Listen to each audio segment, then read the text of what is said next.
2 anos do governo burguês de Lula-Alckmin, por 100 flores. O governo Lula-Alckmin está consolidando a ofensiva burguesa em curso no país nos últimos anos, além de avançá-la em vários pontos. Não é um governo a ser disputado, e sim combatido pelas massas trabalhadoras. A continuidade dos ataques aos trabalhadores. 2024 e o primeiro mês de 2025 só reforçaram o caráter burguês do governo de Lula-Alckmin, seu objetivo de consolidar a ofensiva de classe burguesa, inclusive enrolando os trabalhadores, e também sua incapacidade de combater a força política da extrema-direita, fascista, no país. Por isso a posição comunista, aquela própria e independente do proletariado na luta de classes, deve continuar sendo. Nenhuma ilusão com tal governo, lutar com independência contra nossos inimigos de classe. Para tentar garantir o novo teto de gastos de Lula, no final do ano passado, o governo propôs um pacote de corte de gastos, o tal ajuste fiscal, que tira mais de 100 bilhões de reais de trabalhadores e aposentados que ganham o salário mínimo, 18 bilhões reais do abono, 17 bilhões reais do Bolsa Família, 12 bilhões reais do BPC e mais 15 bilhões reais por conta da biometria, além de cortar mais de 40 bilhões reais do Fundeb. Foi aprovado com algumas alterações pelo Congresso, e Haddad já informou mais de uma vez que esse foi apenas um dos pacotes de cortes que pretendem fazer para se manter dentro do teto de gastos nos próximos anos. Aumentar os impostos dos ricos para isentar quem recebe até 5 mil reais foi só para enganar trouxas. Nesses 2 anos de governo, nenhuma das reformas anteriores foi revista, trabalhista, previdenciária, etc. Pelo contrário, o governo propôs mais uma reforma trabalhista, sob a forma de regulação dos motoristas de aplicativo.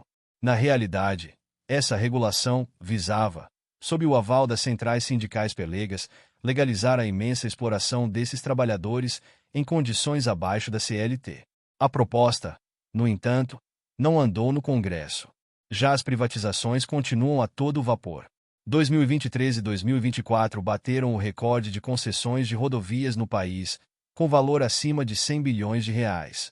Em 2025, há a perspectiva de superar esse valor a exemplo das propostas para o setor ferroviário, portos e aeroportos, rodovias e saneamento. Vários desses e outros projetos de privatização ocorrem sob o Programa de Parcerias de Investimentos, criado pelo governo Temer e mantido e aprofundado por Lula. Depois de muita cena em relação do Banco Central, o governo indicou mais um banqueiro para a presidência, com o aval e voto até de bolsonaristas.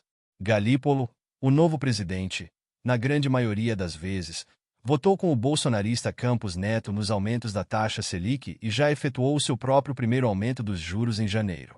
Por fim, apesar do indiciamento de Bolsonaro e alguns militares golpistas, decorrente das investigações em curso, o governo continua tentando ao máximo acobertar as Forças Armadas e um bolsonarista continua como ministro da Defesa. Insatisfação popular crescente. Nas eleições municipais do ano passado, as frações de direita e de extrema-direita saíram vitoriosas, e o PT conseguiu ganhar em apenas uma capital. Além disso, o governo tem amargado uma piora nas pesquisas de popularidade. A popularidade, que já não era muito boa, tem sofrido várias baixas, inclusive em regiões e setores de maior aprovação de Lula. A última pesquisa da Quaes mostrou que a avaliação negativa do governo e de Lula já é maior do que a avaliação positiva. Essa insatisfação crescente mostra que a enrolação e as promessas do governo e seus apoiadores com os trabalhadores estão perdendo eficácia. Mesmo com o atual crescimento econômico maior em relação ao pré-pandemia, a redução do desemprego, o aumento da transferência de renda, o fato é que a vida dos trabalhadores no Brasil está marcada por exploração, alta informalidade, violência, carestia e baixas perspectivas para si e seus filhos. E cada vez mais desastres ambientais. Um exemplo da condição de vida precária das massas é a carestia dos alimentos, que voltou a crescer em 2024. Na pandemia, esses preços subiram quase 40%. Alimentação e bebidas, ano passado, subiram quase o dobro da inflação geral, 7,7%. As carnes subiram ainda mais, cerca de 15%. Perspectivas para 2025. As perspectivas para 2025 não são boas para os trabalhadores. Com o aumento das taxas de juros, a desvalorização cambial e o corte de gastos, a economia vai desacelerar. Isso tende a diminuir a geração de emprego e aumentar a taxa de desemprego. Com o mercado de trabalho menos dinâmico, o reajuste salarial tende a ser menor. O pacote fiscal também reduziu o aumento do salário mínimo. E temos a perda do poder de compra com a carestia. Os programas sociais também foram afetados pelo pacote fiscal. Menos empregos e salários e mais juros em uma população já endividada vai agravar a situação de inadimplência e dívidas. O papel da classe operária não é de alertar o governo, tentar disputá-lo ou coisa do tipo. O PT está fazendo sua política burguesa como sempre fez: atender os interesses da burguesia contra os trabalhadores. Ele não é refém da burguesia, mas sim um de seus representantes. Nosso papel e caminho está em fortalecer as resistências em curso e reconstruir o Partido do Proletariado comunista nesse processo.